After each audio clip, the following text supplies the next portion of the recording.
कारवाई केल्याशिवाय सुटका नाही. पाहणी करायला आलेल्या अधिकाऱ्याला गावकऱ्यांनी ठेवले चक्क कोंडून.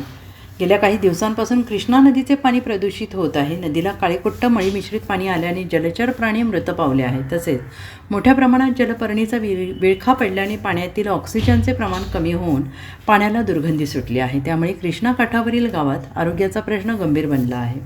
अर्जुनवाड तालुका शिरोळ येथे आज ग्रामस्थांच्या संयमाचा अखेर बांध फुटला आहे. कृष्णा नदीत वाढत चाललेल्या प्रदूषणाच्या पार्श्वभूमीवर प्रदूषण नियंत्रण मंडळ कोल्हापूरचे अधिकारी रोहिदास मातकर पाहणीसाठी आले असता संतप्त नागरिकांनी त्यांना घेराव घालत प्रदूषण करणाऱ्या उद्योगांवर तात्काळ कठोर कारवाई करण्याची जोरदार मागणी केली आणि याशिवाय कारवाई झाल्याशिवाय मागे हटणार नाही असा सज्जड दम देत इशारा देत अधिकाऱ्यांना धारेवर धरल्याने परिसरात तणावपूर्ण वातावरण निर्माण झाले. कृष्णा नदी आधीच प्रदूषणाच्या विळख्यात सापडली असताना जयसिंगपूर येथील औद्योगिक वसाहतीमधील विनाप्रक्रिया सांडपाणी थेट नदीपात्रात सोडलं जात असल्याची तक्रार उदगाव, चिंचवाड, अर्जुनवाड आणि घालवाड येथील नागरिकांनी वारंवार मंडळाकडे केली होती.